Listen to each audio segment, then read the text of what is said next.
ये वो परमात्मा जो आयु भी दे सका है और बिना भाग में संतान नहीं है आपके संतान भी दे सका है। एक समय की बात है, एक मुसलमान धर्म के अंदर एक भाई की बहन को जो संतान नहीं थी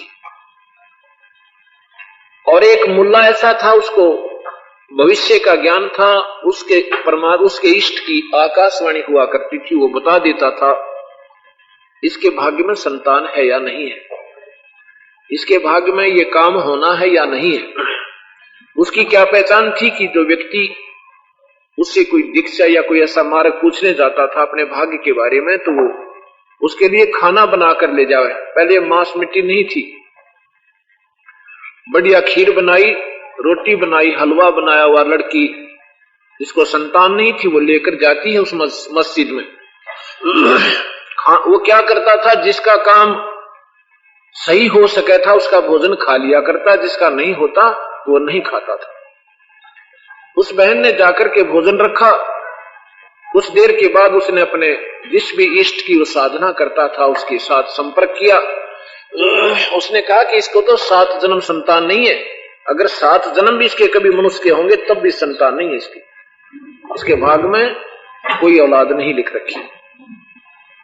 उसने भोजन नहीं खाया और वो न्यू की नो थाली वापस कर दी।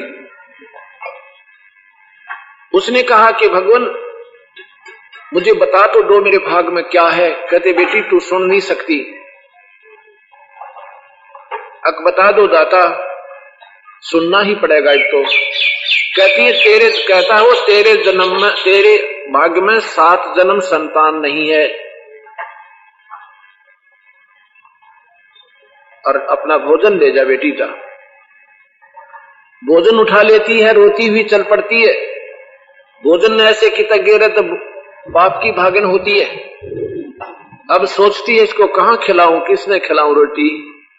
रोती हुई जा रही है, बहुत बुरी तरह विलाप करे। यही कबीर भगवान ये परम पिता एक साधु का रूप बनाकर रास्ते में बैठ जाता है। ऐसे जो जिंदा होते हैं, इनमें मुसलमानों के अंदर एक जिंदा महात्मा होते हैं, उनका वेशभूषा होती है लंबा चोट, काला सा कपड़ा, गुड्डा तलेता ही का, एक का कुर्ता एक कच्चा सा पहरे राख रहे या तहमंद बांध ले बस।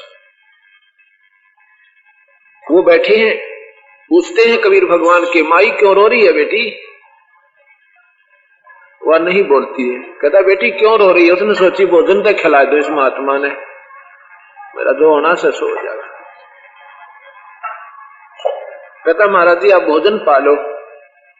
अब भोजन तो पाऊंगा, पालूंगा, मुझे भूख लगी है, पर न्यू बता तो रो क्यों रही है। अब कोई नहीं महाराज जी आप भोजन पालो।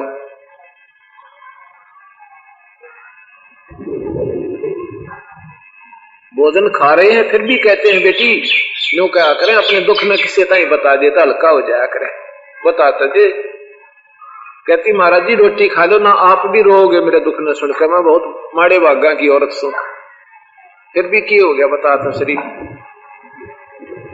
कहाँ गई थी, क्या बात हुई। कहते मैं वहां उस मौलवी के पास गई थी, वो बहुत पहुंचे हुए महात्मा हैं, आगे के भविष्य की बता देते हैं। अच्छा बेटी के बात थी, के बात पूजन गई थी। मेरा संतान नहीं है महाराज जी। और वो महात्मा जिसकी कुछ काम संपूर्ण होने की उम्मीद होती है उनका भोजन खा लेता है, जिनकी नहीं होती वो नहीं खाता। मेरे से कहा कि तेरे 7 जन्म भी संतान नहीं। न्यू कह कवा और बूंदी तरिया रोने लागी। साहब ने खाना खा लिया।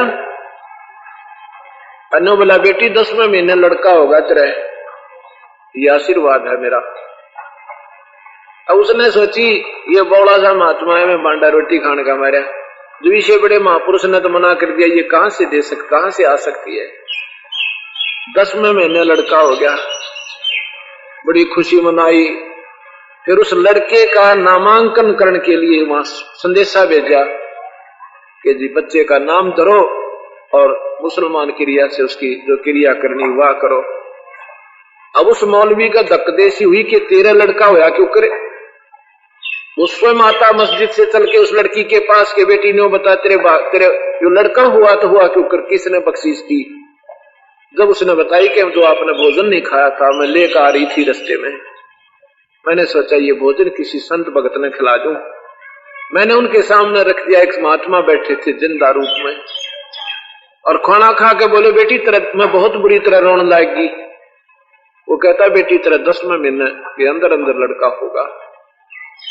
मेरे यकीन नहीं हुआ महाराज जी कि वो भगवान थे, वो तो अल्लाह आ रहे थे। अब जिसका जिसने काम सरा हुआ भगवान दिखाई दे। अब मौलवी ने चिंता होगी भाई साहब ईसाइयों कौन आ गया जो इसके 7 जन्मते का लेखा तो मेरे इष्ट ने मुझे बता दिया था, इसके भाग में नहीं था, और इसको संतान दे दी। तो उसने अपने इष्ट से फिर संपर्क किया समाधिस्थ होकर। उसने पूछा कि ऐसे ऐसे आज तो मैं झूठा पड़ गया और मेरी महिमा कम होती जा रही है, ये क्या हुआ भगवान, मेरे में कोई कमी आ गई? ना तेरे में कमी, इष्ट बोल रहा उसका, ना मेरे में कमी, पर ये जो शक्ति कोई और सब आई जो बिना भाग भी दे सके, उसकी महिमा कोई नहीं जान सकता, वो परम पिता और से।